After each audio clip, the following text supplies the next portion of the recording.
The following podcast has been approved for restricted audiences only. It may contain adult themes, expletive language, sexual content, and some graphic nudity.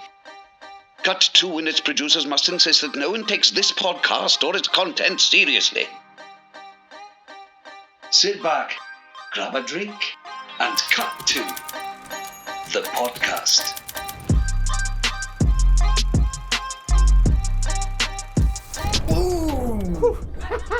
All right, first episode.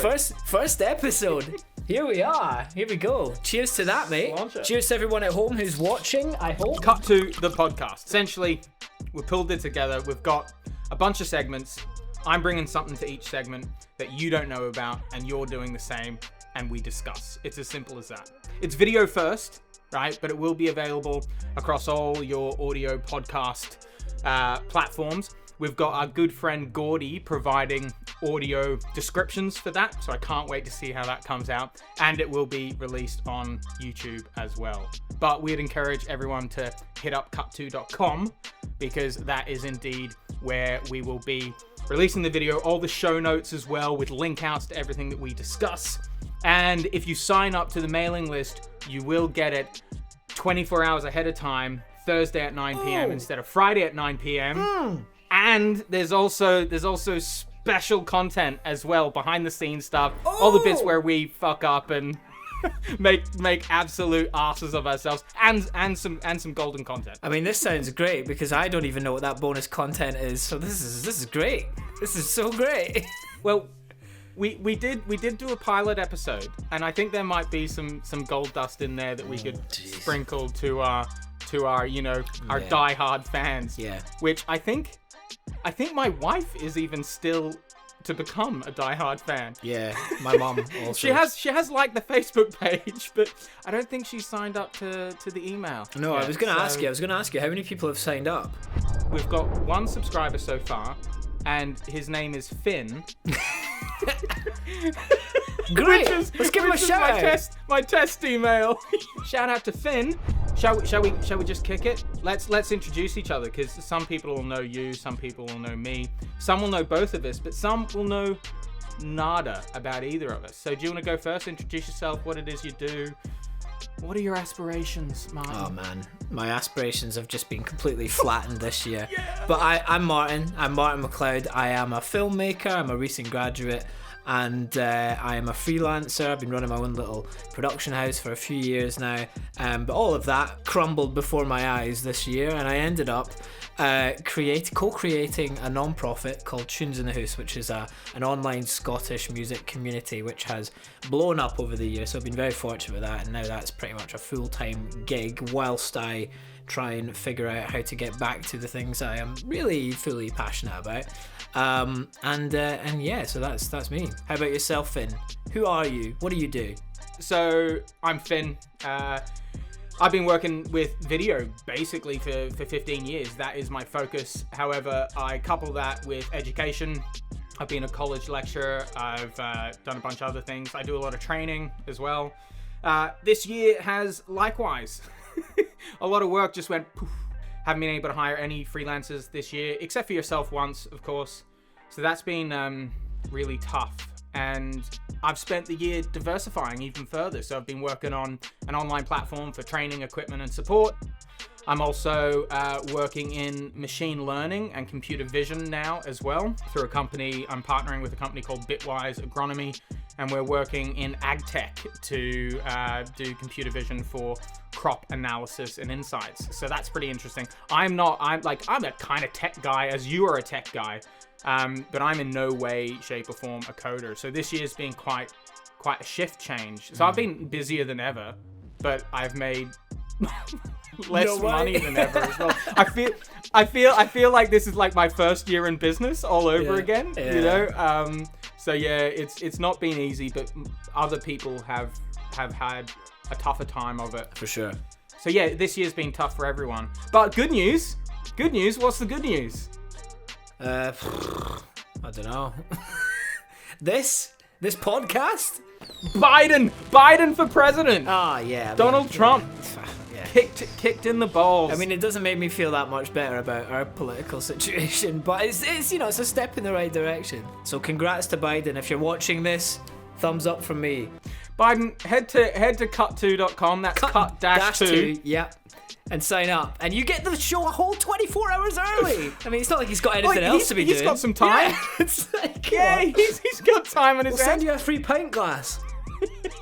With that said, I've got an awesome piece of content to share. This popped up today, and without further ado, you'll probably know the guy. Some people will, some people won't. Republicans are red, Democrats are blue.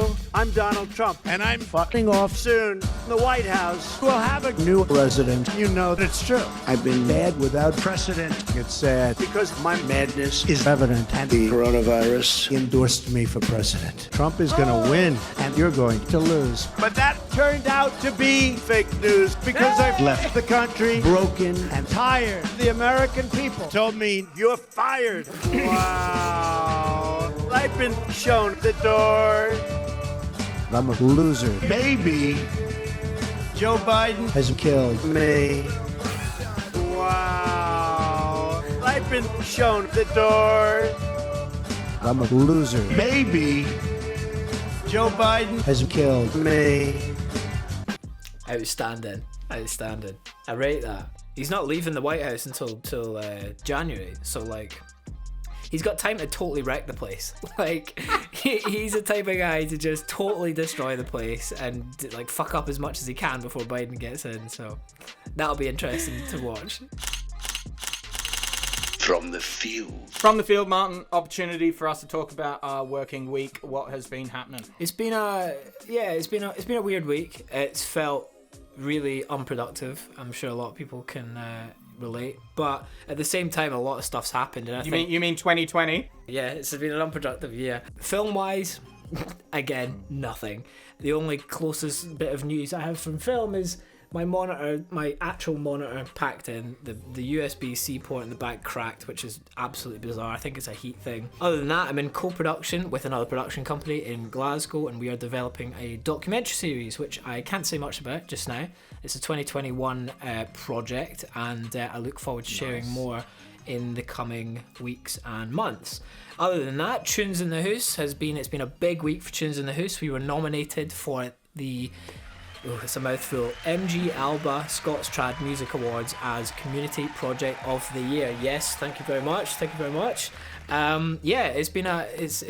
very humbling to be recognised alongside a bunch of different community projects that have run this year. Although I do think it is kind of deserved. I think the stuff that we've achieved, not me, but the community as a whole, it's deserved the shout out that it's getting at the moment. So been doing a lot of cool stuff like press work, a lot of newspapers and things like that. BBC, the actual awards ceremonies on BBC Alba on I think it's the 12th of December. So it's a live show. It's a really big deal. It's kind of like the Oscars for trad music. So I'm excited to be a part of it. It's a whole totally new world for me. So yeah, looking forward to seeing what comes of it. Well deserved. I've been super impressed with what you've created from literally nothing, and from just a convo with your dad, right? Because he's big into his Scottish music himself. An incredible lockdown story. How about yourself? How's the working week been with you? I was out on production. Like everything this year, it was last minute, like total last minute. 8:30 the night before. Are you available tomorrow? I was like, not like, I'll have to shuffle things around. University project, really quite interesting. Education's close to my heart. And it was just nice to get out and communicate something pretty valuable in terms of education. So it's all about like feedback. And of course, you've studied, I've studied, and the feedback that you get when you're studying is primarily from one, being your lecturer or your professor or whoever it may be. Now, yeah, sure, valuable, but it's like from one person's perspective. Now, what we do in the creative industries, as I'm sure you'll agree, is that we look at our peers, we look at film, we look at other mediums, YouTube video, TikTok videos, whatever it may be, and we get inspiration, and we are internally creating our own feedback based on other forms of content. It doesn't need to be the same form of content. So this is this revolutionary piece of research within education, because that is not how education provides feedback traditionally. So this is what I was communicating on video, and really it was all about working with the professor on camera. Most people, and I'm sure you agree, think of videography, because I'm a videographer, you're a filmmaker, most definitely, and you do videography work, so to speak, but my focus is videography, and for me, videography is working with people. Pressing the button on the camera is just how I capture what I'm actually delivering, which is encouraging the best delivery that they can. And if there's one group of people that thoroughly appreciate my ability to do that, is those in education, because it's difficult. They're used to different forms of communication, and presenting on video, even if it is an interview, is not the easiest thing to do. People assume that it's easy. And I'm sure you've come across this yourself, where people are like, what, don't you just point and shoot? Yeah. You're kidding me? That's why I've got a van outside full of equipment. I just fucking press the button, Linda. Fuck's sake, man. Job done. So that was awesome. Apart from that, it was just a mix of things. I'm working with a guy called Reese from Bareface Studio. Really awesome guy, awesome company. He's been helping me develop the Faux Show Crew website, which is the online platform. Really thoroughly enjoying working with him, so that's all good. Just busy, man. Like, yeah, I've had a few days that have really knocked me for six. There's our working week. Anything else to add? Nope. Next segment. Mix it up. Mix It Up is the segment where we bring a piece of music that either has impacted our lives in some way, or maybe it's just something that we are listening to at the moment. So Mix It Up. Finn, take it away. Right. I delved deep into this one. Deep into 2001. Way back where some of our viewers wouldn't have even been born yet. Bro, 2001, I was 5. Fuck's sake. I would have been, 17? Don't quote me on that. 2001. I was into my politics, right? Very, very left-wing leaning. And into my hip-hop, you know? And so John Howard was our prime minister, and he's like a mini Trump. That's how I would probably describe him. He's like Trump light with an Australian accent. And there was this situation with, it was called the Tampa crisis or something, but basically these refugees who were, their ship was sinking. They were saved by these Norwegian, I think it was Norwegian crew. They wanted to come to Australia, and the government went, no. Long story short, they took this poll, and the poll was basically like, do you agree with the government's decisions in regards to Tampa? And 77% of Australians, based on this poll, agreed with the government's decision to say, we don't want you in our country, even if you are refugees. I think they were from Afghanistan. And in 2001, in Afghanistan, you can imagine why they were wanting to come to Australia. So, The Herd, H-E-R-D, Australian hip-hop band, freaking awesome, one of the best. This is their song called 77%.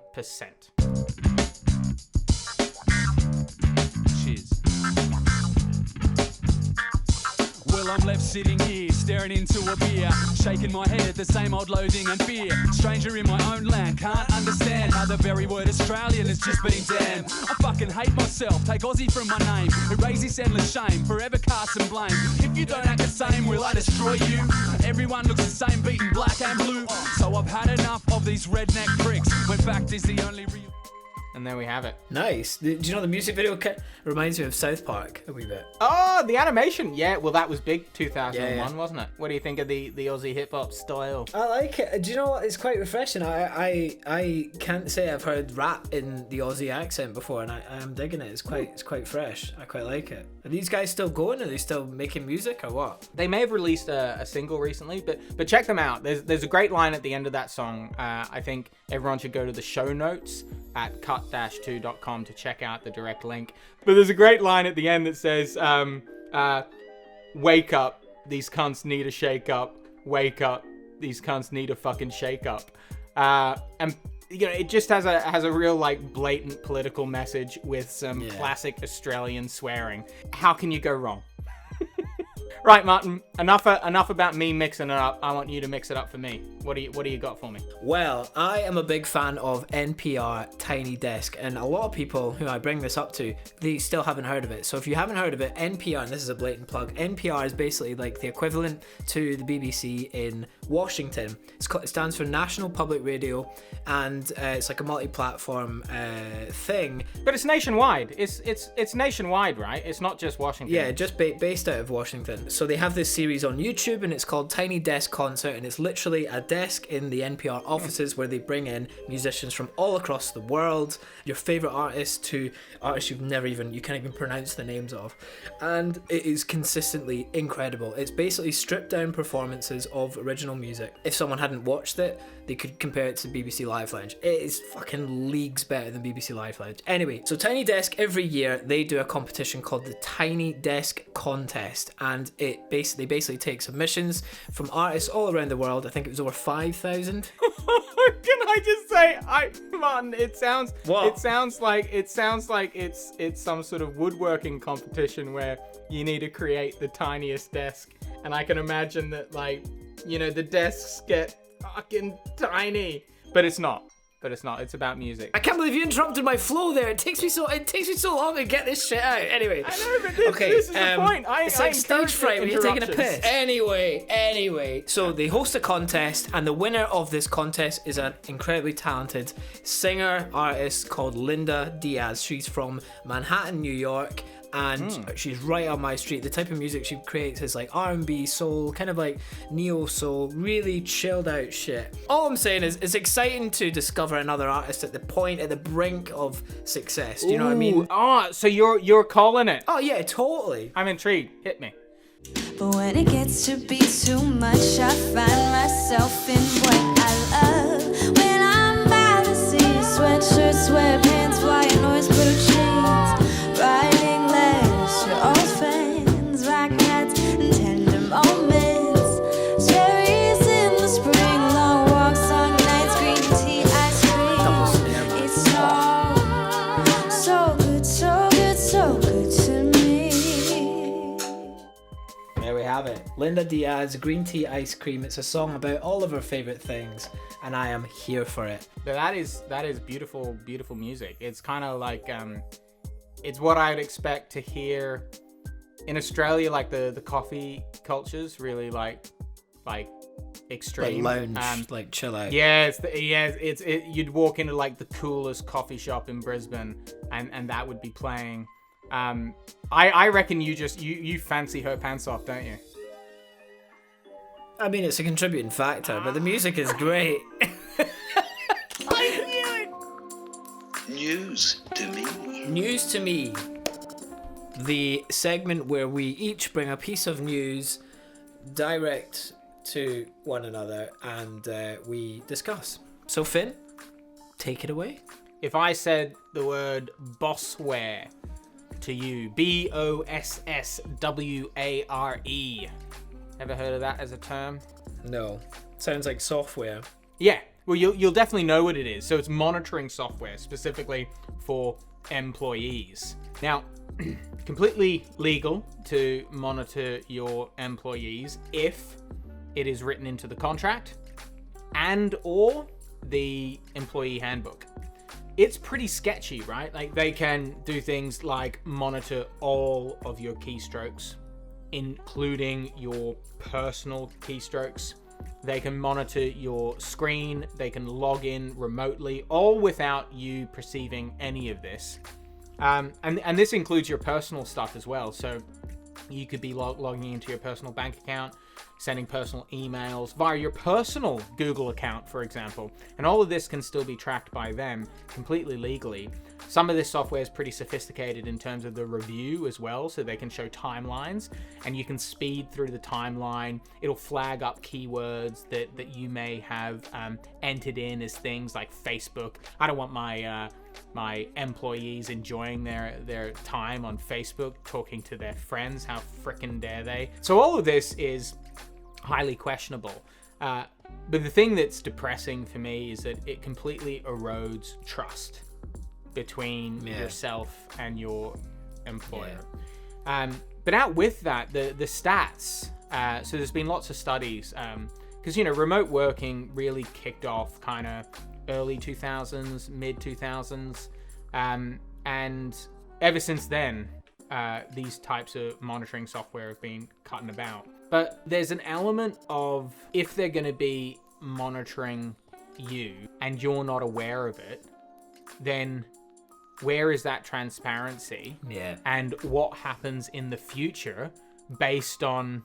I mean, we live in the UK, one of the biggest surveillance countries in the world. Like, I'm pretty sure there's more CCTV cameras in the UK than anywhere else. Yeah. And it's just a scary, scary future, I think.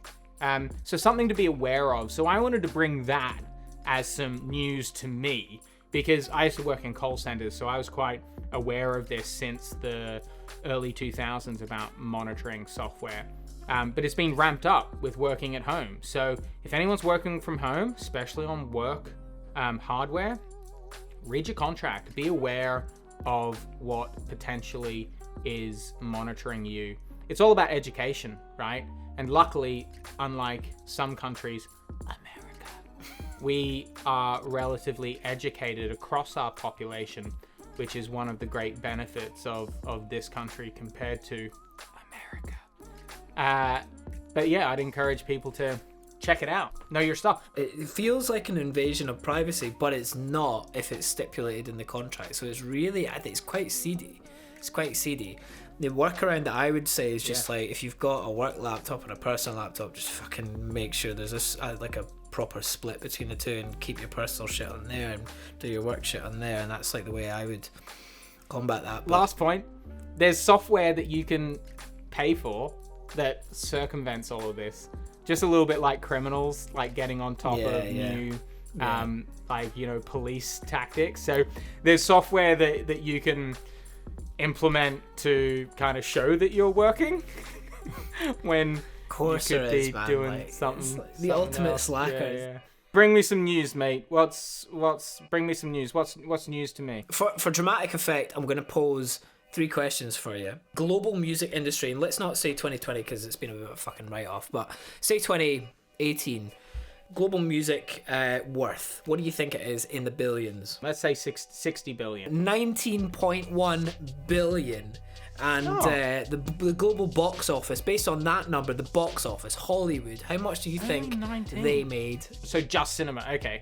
I'll go with my original guess. 60 billion. Overshot just a bit. 41.7 close billion. to that time at least. 41.7 billion. Not too far off. So I guess when people think of like the entertainment industries, right, your immediate thoughts are movies, TV shows, music, and video games. But video games is always at the lower end. So what do you think the global video games market has generated this year? I have to be honest and say, because I listen to Radio 4, how hoity-toity of me, I do know that it is more than both combined, an even 100 billion. So the global games market is set to generate 159 billion by the end of 2020.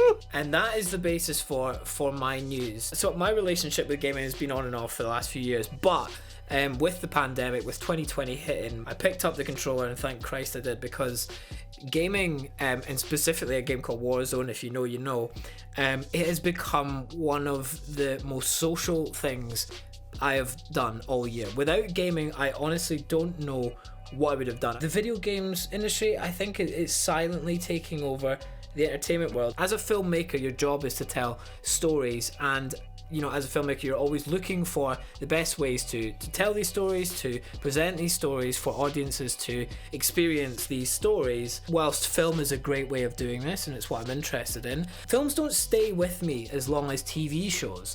And with TV shows, you get seasons. You get like 10 episodes in a season, that's 10 hours, you get multiple seasons. So you have way more time with characters, with story, with the world building. They stay with me a lot longer. But games, AAA games more importantly, like the big blockbusters, blockbuster storytelling narrative-led games, you can spend from like 50 hours to 150 hours playing this game. So it's super immersive. You're dropped in this world full of characters, full of stories, full of things to do. But with games, you have that fourth dimension. You are the hero, you are the protagonist. It's your story. And that's why I'm really excited about how this is all developing. You can see it in the way that they create games now. It's very similar to the film industry. Everything is like shot, it's directed, it's written, it's performed. The gaming engines and CGI, they've come so close now that they're working together to create new technologies to benefit both areas. Instead of like green screening, now they have a whole studio full of monitors and panels, and on those panels there are environments that are created the same way a game environment would be created. So they can have a city, they can have a desert, they can have a forest. It's such a huge like shift in the way that we create things. That's just a little indication. An incredibly creative field is video games. I think you're absolutely right. It's an incredible field to be working in, and through computer science, I think it'll become more accessible as the tools are made more accessible for those who aren't as computer literate as those who need to create them. Much like web design and things like Squarespace, you don't need to know how to code to create your own website right now. So maybe in the future, you won't need to code to create your own video game. So that's quite exciting. Check 1, check 2. I'm going to keep this short and sweet, right? Because I had a great experience with this company recently. And it's a really valuable service. It's called Calendly. Others are available, of course. It's a meeting and booking system that syncs with your calendar. It satisfies loads of calendars, but it means that if you're needing to organize a meeting with a friend or a colleague or a client, you just send them a link. I include it in the footer of my email. It's on the website. And it syncs with your calendar, so they can't book anything that you've pre-booked out or anyone's booked with you. And it saves me so much time. And I've used it for free because the basic account includes one calendar, right? But why I am shouting out to them specifically is I had an issue with it because we updated our Google domain name and everything, and I couldn't get logged in because I was logged in as Google, right? And they operate a ticket system. I don't know about you and ticket systems, but as soon as I see a ticket system, all I see is like an agonizing wait to get it sorted. And then constant backwards and forwards to get it frickin' done, right? So I was rolling my eyes immediately. 3 minutes later, I kid you not, 3 minutes later, email in my inbox, "Hi Finn, that's all sorted." I could not believe it. So shout out to Calendly. Never paid them a wink of cash, and amazing turnaround time for a relatively complex problem. But they got it immediately. No back and forward. Great service. Great technology. So there we have it. Other services are available. It's not a blatant plug. But yeah, check 1, check 2, Calendly. What about yourself? Okay, so for my check 1, check 2, I'm actually reviewing an experience I had this week, and this kind of sums up my week as a whole if this was the highlight. But I wear glasses, right? I wear glasses and contacts, currently contacts. I had such a terrible experience at my last optician's appointment, which was 2 months ago. Like, the lassie that owns the place, like, she literally, like, threw a tantrum. Like, shit, you know, she threw an actual tantrum, this, like, 50-year-old woman. And because I was just wanting my prescription and wanting to go, and she's like, no, we can't do that. Fuck that off. Moved back to Glasgow. Booked an appointment at Vision Express in Byres Road, right? And let me tell you, holy fucking shit, what a difference. What a day and night difference. So I walk in the door, and I wasn't expecting much. You know, it's a chain store. It's an optician's, you know how it is. So I walk in, immediately greeted by this lovely, beautiful girl. I say beautiful, she's wearing a mask, I can only see her eyes, but her personality just vibrated through her mask, and I instantly felt at ease. And vibrated through her personality. Vibrated through her this is beautiful lockdown chat. She's like, hi, you must be Martin. Come with me, let me just take your details. That's lovely, that's great, I'll have it. And then she sat me down, take all my details. It was super pleasant. So she passed me on to this other beautiful girl, again, personality just beaming through this mask. She was just a gorgeous girl, even though I could see her eyes. And she took me through, and she was the actual optician, and she put me through, and she was treating it as if, because I was new in the books, she was treating it as if I was brand new, had never been to opticians before. And so I was like a little boy. She was like, I'd sit up here, that's a good boy. And then she was taking me through all the equipment, all this telling me all about it. And I got nothing on. I'll just let her finish. I wanted her up and say, like, I've done this stuff. I was in heaven, man. I was all good. And then she packed me off. Once that was done, she packed me off around the front where all the glasses are. And I'm looking at this wall of glasses, and I'm like, oh fuck, Jesus. Normally when I get glasses, I have someone with me because, like, I'm just not great with, like, style and shit. Well, I'd say I'm pretty fresh most of the time, but when it comes to glasses, you need a second opinion. So I'm looking at this wall of glasses, and I'm like, oh fuck, there's so many glasses here. But just as my dread was settling in, this other beautiful girl comes in. Again, same personality, just beaming out of the mask. And she's like, hi, I'm I think her name was Lucy. Hi, I'm Lucy. I'm here to help you find the perfect pair of glasses. I was like, oh, fucking awesome, right? So what a job. She gives me this tray. I was like, do I touch the glasses? I put them on or what? So she gives me this tray, and she's like, pick out your favorite glasses. We'll try them on. I'll give you a second opinion. I was like, okay. So I've got my glasses. I've got this bucket of glasses. I'm putting them on, and I'm turning around, and she's like the other side of the room, because, social distance and that. She's like, take off your mask. I need to see how this fits with your face and all that stuff. And she wasn't just being nice. She was being like, I'd put on a pair of glasses. I'd look at myself in the mirror. I'd be like, yeah, I'll take these. She'd be like, no. They don't fit your skin complexion. It's the wrong. Your eyes aren't even center in the glasses. Was she trying to upsell you to the more expensive glasses? No. The first thing she said was, what's your budget? And I looked at the wall of glasses, and it said 50 up to 180. I was like, there's not really a budget. Just, see what works best. Nice. She was like, all right, okay. Good so answer. I pick up the first pair of glasses over in the 180 section, put them on. I like these. I'll take these. And she's like, okay. Scanned it. 850 quid for these glasses. And I was like, what the? And then I noticed the little plus sign next to the 180. I was like, yeah, I think there's gonna be a budget here, Lizzie. How in depth was this sales experience? So she was testing, like, whether they were centered to my face, whether the color matched my skin tone, my hair. It was just, anyway. So this was like a whole process. Venereal diseases. Honestly, it was such a lovely. It was such a lovely process. And the place was dead because it's all appointments, right? So I had all 3 women that I'd met already, all out, sitting by the desks. And then another one came out. So I had these 4 beautiful women with beautiful personalities coming out their masks. And they're all like, oh yeah, no, Martin, just turn a little bit to the, no, not those ones. Yeah, what about, yeah, I like those ones. And then we all agreed together that those are the ones for me. So I bought those glasses. Honestly, I felt like a bride. I felt like a bride who was with all her girlfriends, all the bridesmaids, we're all drinking Prosecco, and we're picking out the perfect wedding dress. That's what the experience was like. And it was phenomenal. I came out fresh, and I came out feeling pampered, ready to seize the day. It was just such a great day. I dig it, man. Vision Express, Byers Road. If you need glasses, you get them there. If you don't need glasses, just fucking go there anyway. It's free for an eye test. Fucking why not? They're going to be inundated with our current audience of a handful. 0 and 5 people will turn up there and go, I heard about you on Cut 2 podcast. Just wondering, the eye test is free, correct? Couples therapy. This is the segment where we each bring a deeply personal issue and the other person tries to diagnose it using the handbook. So Finn, what can I do for you? Here's something that I don't consider I have a problem with. So you're already in denial. That's fine. Let me just take a few notes there. Refusing to accept something that exists or happened. Denial can also involve altering the meaning of an event so that its impact is diverted. You may just say to yourself, that's not so important after all.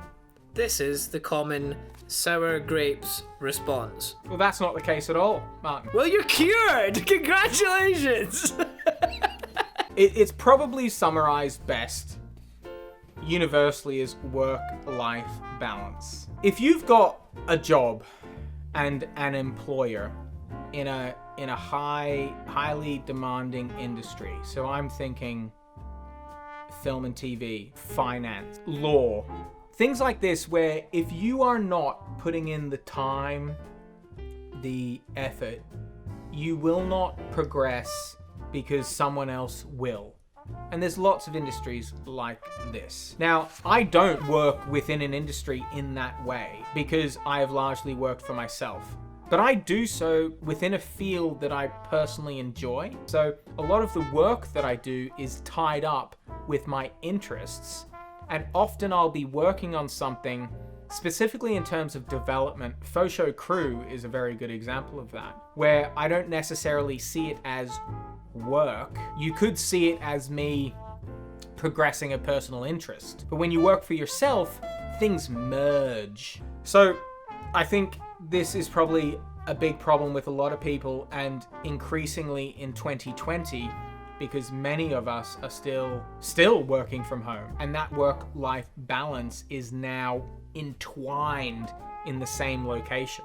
Technology forces us to be so attached to things, and I think work-life balance doesn't even relate to work anymore.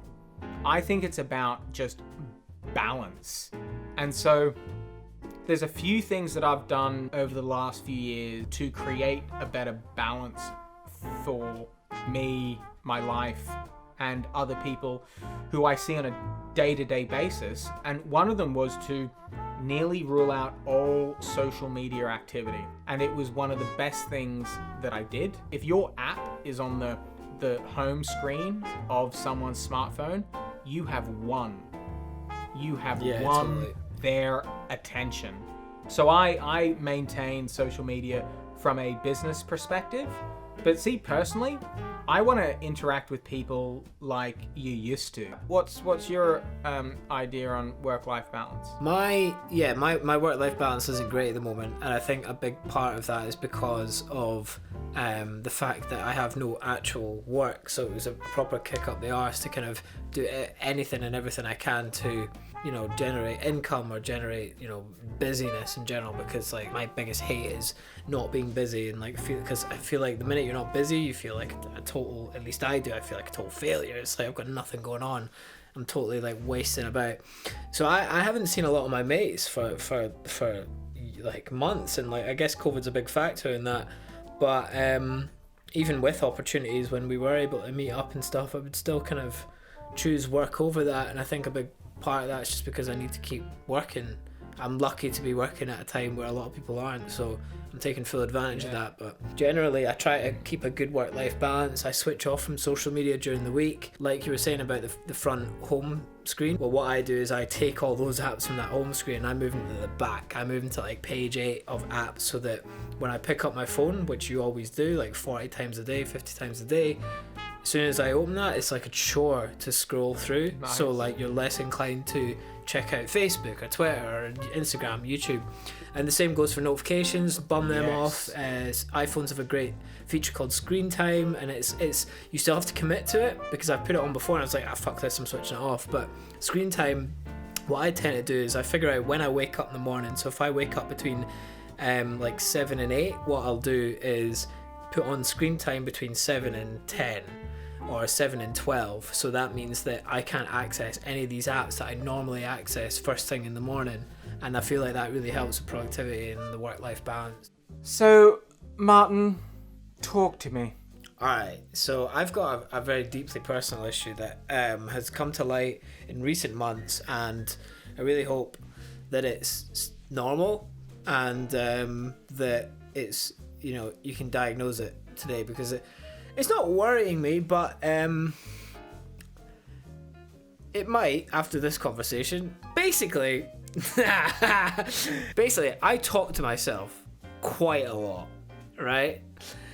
And I'm not talking like, where are my keys, or we're out of milk. I'm talking like, I'll sit and have a fabricated conversation with characters in my mind for like an hour, 2 hours while I'm working, while I'm in the shower, while I'm eating breakfast, while I'm dinner. I'll have full-on fucking conversations with people in my mind. Like, I shit you not, I've had this conversation with you at least 15 times this week. But are you vocalizing the conversations, or are they all internal? I'm speaking out loud. No, I'm fully speaking out loud. Different characters? No, I'm only speaking me, and then you're in my head. Oh, mate, I don't think that's necessarily anything to worry about. Vocalizing something like that may seem strange to some people. Like, I do the same, but I wouldn't vocalize it, you know? And I don't think vocalizing it is anything strange, because that's just an expression in a different way. But man, like, I bat things around in my head in the exact same fashion. That's the difference. I'm not thinking about stuff. I'm like... Are you playing them out? Yeah, I'm playing out like scenarios in my head. It's weird. It's usually business related. It's usually business related conversations. It's not just like, oh, how you doing? It's like full on like pitching in my head, but I'm saying it out loud with this person who's totally fabricated. I don't even know what this person's like, but I've made up this entire character of them and I'm chatting to them. Am I a psychopath? How I would explain that is you're projecting scenarios. So I do the same. Like, I wouldn't do it in the same way, but I think about, so if I'm needing to deliver a pitch to a client, or I've got a really important call coming up, I'll run through potential futures, like potential eventualities. Like, what you're doing is strategizing. But do you talk? Do you like say them out loud? Do you like, oh yeah? No. See, like, oh, no. See, yeah, see, George, I love the work you're doing today. Because that's what I do. No, see, I literally fucking talk to these people out loud. I was out. I took the bins out the other day, and my neighbours were out having a cigarette. Right, they're below me, and they were like, "Oh yeah, so like, who do you live with?" I was like, "Oh, no one." They're like, "Really?" I swear I've heard people like in the flat. Like, Zoom calls, man. I make a lot of calls, on Zoom bro. calls. I make a lot of calls. It's like, that's when I realised, oh fuck, I talk to myself like right now. My neighbours are probably thinking I'm fucking talking to myself. But no, I shit you not. Like, I spend the majority of my day talking to myself. It's fucking weird, and I think it's maybe not weird, but nobody talks about that, so I'm not sure if it's weird or not. You know what, mate? Firstly, let me say thanks for bringing that up. If anyone else does this, please comment below. You know, like, let us know what your experience is with this. I don't think that's too strange, mate. Like, in all honesty, do you voice the, like, so if you're so this conversation that we're having now, would you be voicing me out loud as well as you? You're in my head. Oh, you're in my head. Just me. All right. So that would be so, like, I'd be a little bit more like confused by this, because I'm no expert, but I think that would be a question mark, and kind of like, oh, now you're like voicing me out loud, voicing yourself out loud. Like, I do this, but just I don't voice it out loud.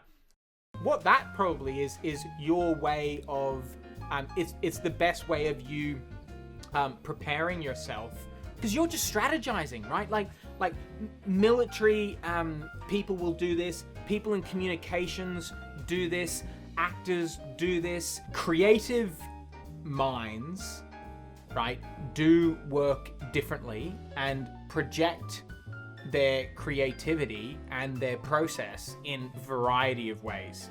And I have seen your work and the way that you craft and create, and I would just see this as a pre-production process that facilitates you developing the finished product. Thanks, Finn. That's really put my mind at ease. And also the way you framed that, it's like everything that I'm doing is like pre-production for something that's going to happen. So all those conversations I've had with Margot Robbie, it seems like we are going to end up together. It's inevitable. Well, this is pre-production, bro. Just set up the call sheet and then a location agreement, and that's us. We're good. I wish people were more vocal with their personal issues. And I'm glad we have this as a segment, because I'm looking forward to deep diving into a lot more. I am likewise really looking forward to it because, as we all know, men's mental health is not spoken about. And young men these days, especially with the rise of social media and the pressure on men to look a certain way, to be a certain way, young men and boys don't feel like they can communicate how they feel. I hope potentially that this can go in some way to help that. So yeah, let's break the mold, man. Let's expound the boundaries of our potential and all of that jazz. Blatant plug. Blatant plug, our opportunity to give a blatant plug. And I'm pretty sure, correct me if I'm wrong, that our blatant plug is going to be the same this episode, because I would like to blatantly plug Tunes in the Hoose nomination. Plug it! You're the best person to plug it, because I think this is incredible. And what an incredible, celebration of all of the work that you've done simply as being nominated. So plug it out. I'll quickly surmise. So Tunes in the Hoose is an online community where people send in a video of them playing a piece of Scottish music, and then other people listen to that song, they play along whilst filming themselves, send it in to me, I put it together, and at the end of it we have this virtual Kaylee performance, right?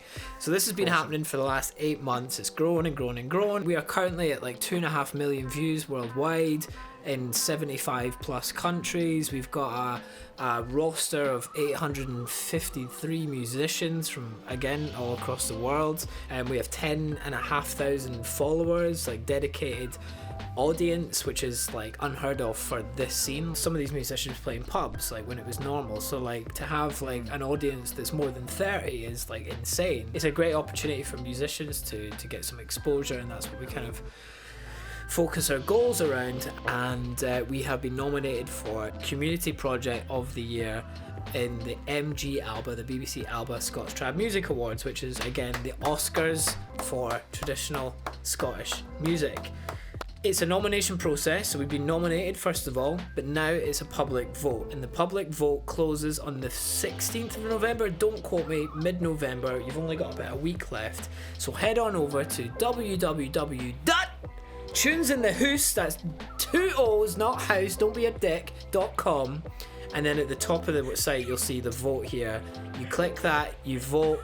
And the thing with the vote is it's going to bring up a huge survey of all the categories. You don't have to vote for all these categories if you don't know these musicians. Don't let it put you off. You can just tap Tunes in the Hoose. I recommend, if you have the time, listen to some of these incredible albums, support some of these artists. What I will say on top of the Tunes in the Hoose nomination is Musician of the Year has gone to Peter Wood. That's one of the nominations. Vote for him. He was the inspiration behind the project. And also Performance of the Year has gone to Pete Clark, also a collaborator in the Tunes in the Hoose project. So it's great to see these people who have made a big impact on the project be recognised for their own merits. So vote for Pete, and Tunes in the Hoose. Am I saying it right? Tunes in the Hoose! Hoose! Hoose! Tunes in the Hoose! But yeah, man, like, I am so, I know I've said it to you multiple times, but I'm super impressed with what you've created this year with Tunes in the Hoose. It is phenomenal and well deserving of the nomination, and irrespective of win or not, man, like, such a valuable thing for all of those musicians. Like, my gosh, like, you've done such a service for them. So I salute you, dear sir. Cut 2! Pick me up. Pick Me Up is a segment where we each bring a positive story or a positive bit of news or a positive fucking anything. It could be a joke, it could be anything. Because, generally, in 2020 it's been a rough year and we could all use a pick-me-up. So we'd love to finish the show on a pick-me-up. Now, in saying that, I found this incredibly hard to do with the, you know, considering the same stuff that I just said. Like, it's been a rough year, man. Like, I've just found it really hard to find some positive stories. So I enlisted the help of my 12 guy friends. I sent out a mass message to a bunch of guys and I said, come on guys, surely somebody's got something that's worth fucking mentioning in this section. And of those 12 guys, 2 guys responded. So the first one said, nothing good in my life, I'm afraid. And then the second one followed by saying, I too live an extremely shit life. Sorry, Martin. Hilariously, these 2 guys are in both steady, loving relationships, which is why I've blanked out their names. So, you know, so that was that. So instead, I thought I would just, you know, try and, you know, lift the spirits a bit through a little, I've only practiced this once, a motivational little speech for you. All right, sorry. No, wait, give me a second, because that was a fucking hilarious. I too live a shit life. Oh, that totally resonates. Oh, Jesus. Boy, has it been a tough year. Fucking hell. All right, let me compose myself. Hit me. I call this speech walls. So this has been a year full of what I would call walls. Walls that you can't climb over, walls that you can't dig under, walls that you can't go around. So Finn, what do we do when we hit a wall? We smash right through it. Damn straight. What do we do when we hit a wall, Finn? Smash right through it. What do we do when we hit a wall, Finn? Smash right through it. We smash right fucking through it. We're gonna hit a lot more walls this winter. We're gonna hit a lot more walls this year. So don't waste time looking for a ladder to climb over. Don't waste time looking for a shovel to dig under it, because you ain't getting over it, you ain't getting under it, you're getting round it. You just gotta fucking smash right through it. Brute force, it's the only way you're gonna get shit done. Wow, I feel inspired. The problem is, though, dude, all I want to do is to break stuff, and that's not necessarily productive sometimes. It could be as simple as, like, getting to the gym in the morning. Like, you're lying in bed, you're like, fuck this, I can't be arsed getting up. Just fucking do it, because as soon as you get up, as soon as you stand up and you're ready to go and you start moving, you're walking to the gym, like, there's no turning back, so you just do it. And once you come out of the gym and you feel great, which you always do, you'll thank me, or you'll thank yourself. So it's just a case of just fucking doing it. It's not thinking like, I can't be arsed, I'm tired. Just fucking get up, smash through the wall, and do the fucking shit you're supposed to do. The most beneficial things in life are the hardest things to do. So if you're wanting to feel a sense of completion, a sense of self, a sense of having a place in the world, you need to do hard things. You can't just do easy things. You need to smash through the wall. The wall is the hard thing. Yeah. And if you don't try to smash through it, you'll never know what's on the other side of it. And therefore you're always being constrained by that wall. And that's what I would add to your wonderful slam poetry, because you just need to slam that wall down, you know? Love it, man. That's really inspiring. That is truly inspiring, Martin. Thank you for that. Fired up. Well, I'm ready to buy another crate. I mean, fuck, I'm getting on the aftershock, boy. If there's anything that's gonna help you smash through that wall, it's a little aftershock. Head first, bro. That is smashed through some 3 a.m. walls in the time, I tell you. Oh my God, I hate cinnamon. Holy fuck. Yeah, cheers to smashing through walls, guys. Hope you get up nice and early. I'm not gonna be getting up early and going to the gym, but I hope you do. Cheers, guys. Take care. Oh God. I actually COVID. Oh God, I feel like fucking 15. Holy shit. You look 15 compared to me. Are you kidding me, bro? I've aged about 15 years in the last week. So I've got a good balance to your amazing message. Look at this dude. Oh, fuck yeah. Right? So this is a rescue dog.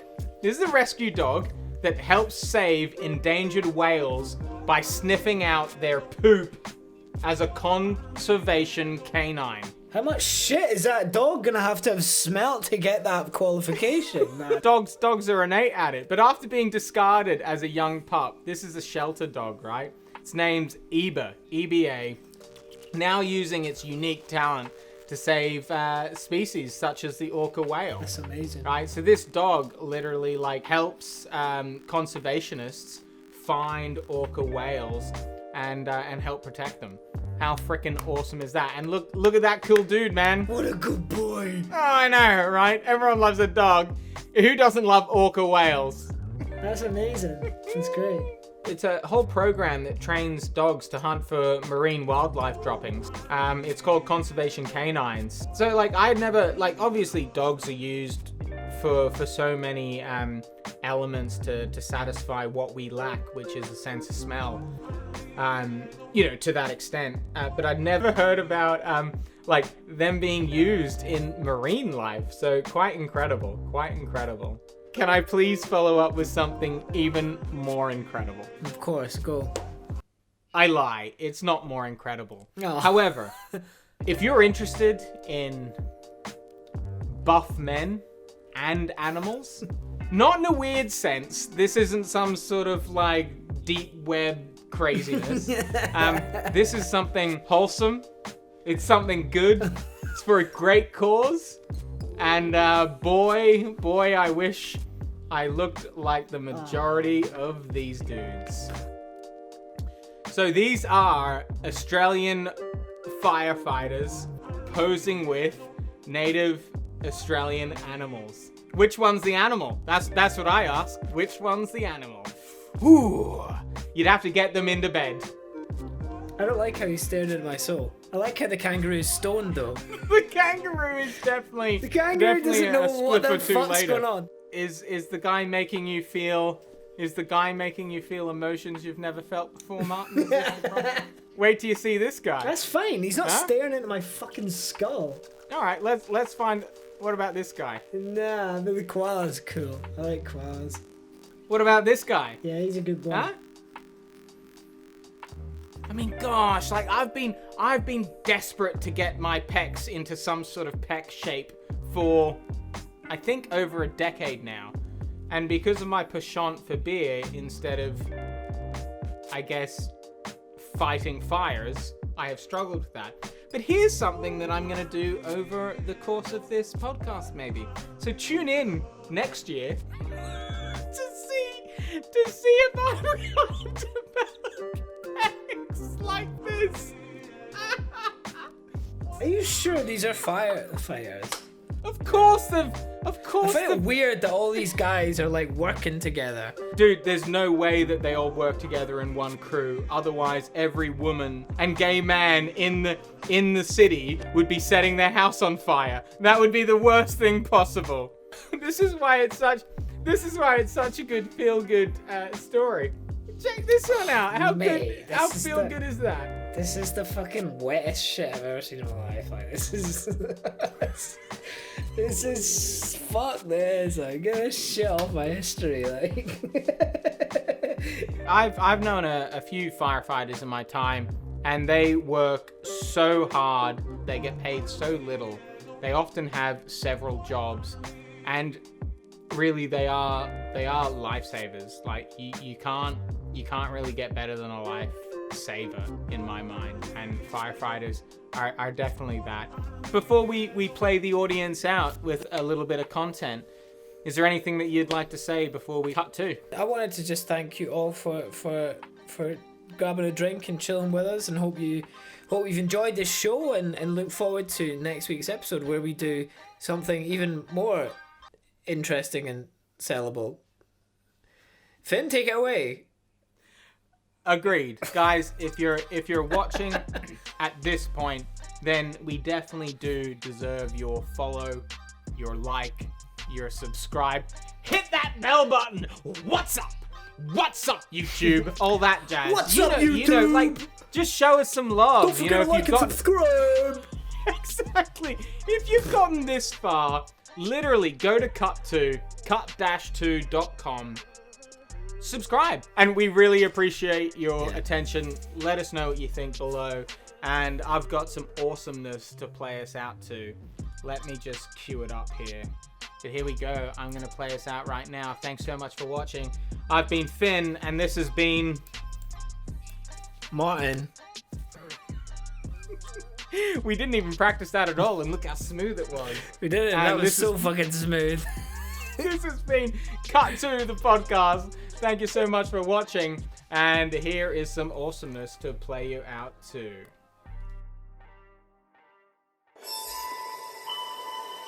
Everything, as it begins, eventually comes to an end. The adventures we share, the people we share them with. Sometimes we may feel lost, searching for something. But if we look to the horizon, sometimes a faint light appears. Set sail to the very corners of the earth. One last